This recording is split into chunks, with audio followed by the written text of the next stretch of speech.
watermelon that was his best friend. Right, that's in his true. stupid little cabin next to a fucking highway.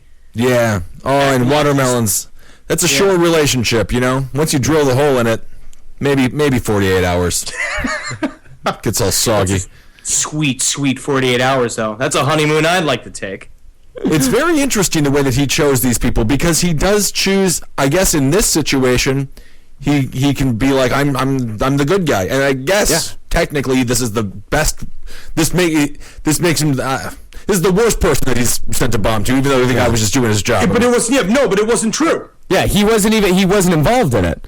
Right. Just, the media had said something that he was. Some shitty environmental magazine. Right.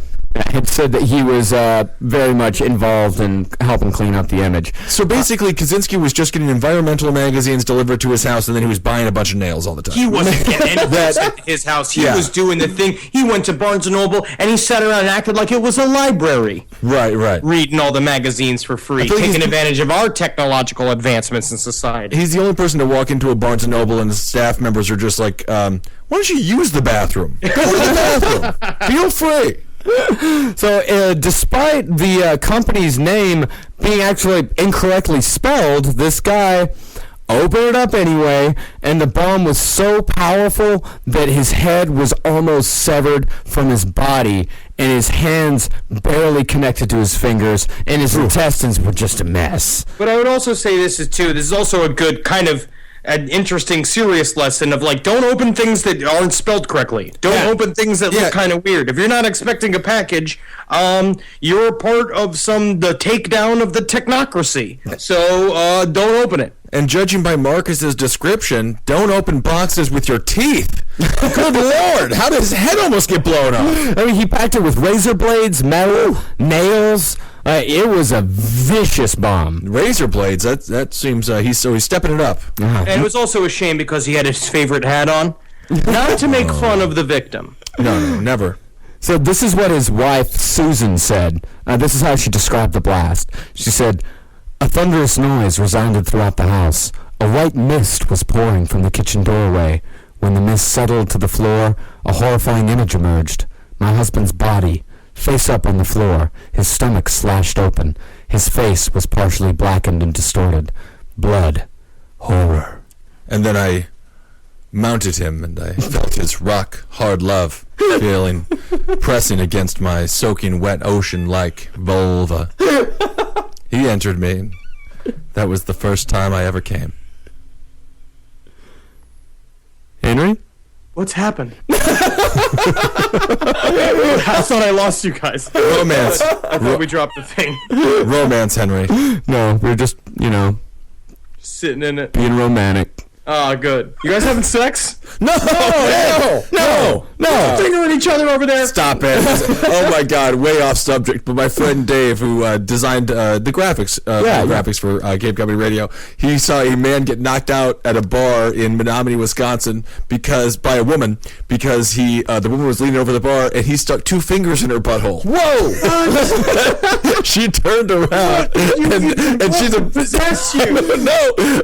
She's a big Wisconsin woman. She knocks him out, and then the whole time she's just screaming, "He put fingers in my butthole! He put his fingers in my butthole!" So that was a funny scene. Anyway, off topic. Yes. So next, his third fatality and his last victim was on April 24th, 1995. This guy, his name was Gilbert Murray, and he was supposed to be part of the timber industry, and of course we know that, Ted was a big fan of nature, compared himself to Thoreau, and he decided that this guy needed to die. One staffer, when they got the package, the staffer said, "Well, this is heavy. Must be a bomb." Again. And every time. And it was in extreme bad taste because Oklahoma City had happened 4 days earlier. He also, after the Oklahoma City bombing happened, Ted Kaczynski was so fucking stinky jealous of Timothy McVeigh because he couldn't believe it. As he was coming out of he watched the news and apparently he flipped out and was like, "No, I'm the ultimate bomber. I'm the bomber," and it was all. Oh, it's like those world's fattest people. You know, there has to be someone who's like, I'm 893 pounds, and someone's 898 pounds, and they're like, I'll get there. That's whatever. But now McVeigh, he got caught very shortly after 2 days he was after. arrested. Yeah, it was almost immediate. The Unabomber's name was tossed around in that situation, right? I'm sure it was. Yeah. I mean, Absolutely, but then they were like, no, he was whittling his bombs. Yeah. Right.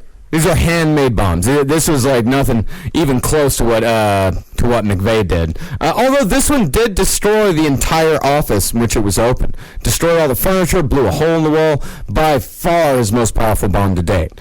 But he's also, I guess, he's starting to get cocky, and this is when he decides it's finally time to unveil himself to the world, and this is when he mails industrial society and its future to the New York Times and the Washington Post. Which sounds like a prog rock album. Yeah, with definitely. Trip Skippelman on the double bass. Ooh, cool. Industrial society and its future!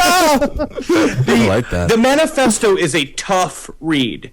There's certain interesting things in there. It's basically he's anti-technology in a way that I don't particularly totally glean, but it seems the way he kind of the summary is that he believes that technology takes away our individuality, and that once that happens, we'll be a part of a gigantic technocratic dictatorship. Yes. Henry, I want to ask you this question, because I feel like you'll have a good answer for it. What was more difficult to read, the Kaczynski manifesto, let's say, who else? Let's say Zodiac, maybe some BTK in there, or the letters that Chris Farley wrote to his parents from rehab? Oh my God! The thing is that That's cruel, man. I'm telling you, it was so sad. Henry and I are both huge Chris Farley fans. the letters Chris Farley's wrote to his parents were all like, I do well today.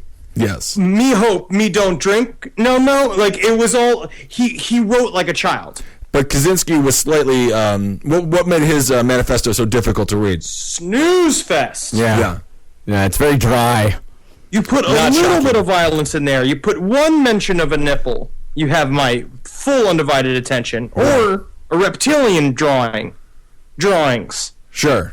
would have helped. So the number one complaint is that he's boring. I mean, he was a little bit racist, but it was mostly against these things called the leftists, is what he just used when it seemed like that was just code for the cool group of kids that he couldn't be a part of when he went to school at Berkeley and at Harvard in the 1960s. But and just means people that don't wear bras. It seems like the Exxon Valdez guy, that's an interesting choice if he was so against the leftists. I mean, it wasn't leftists, it's weird how he says leftist, because when he says leftist, he's talking about the over-socialization. That's the word he keeps using over and over again, over-socialization. It's leftists and environmentalism don't have anything in common as far as he's concerned. Henry, actually, the whole, I think this really does what he feels about leftists. All right. Henry, why don't you read that part that I've got italicized there?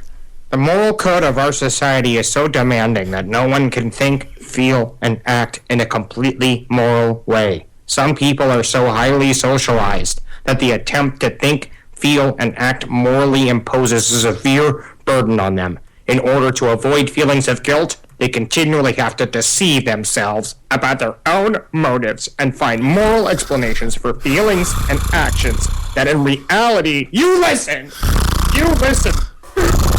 They have a non-moral origin. We use the term over-socialized to describe such people. And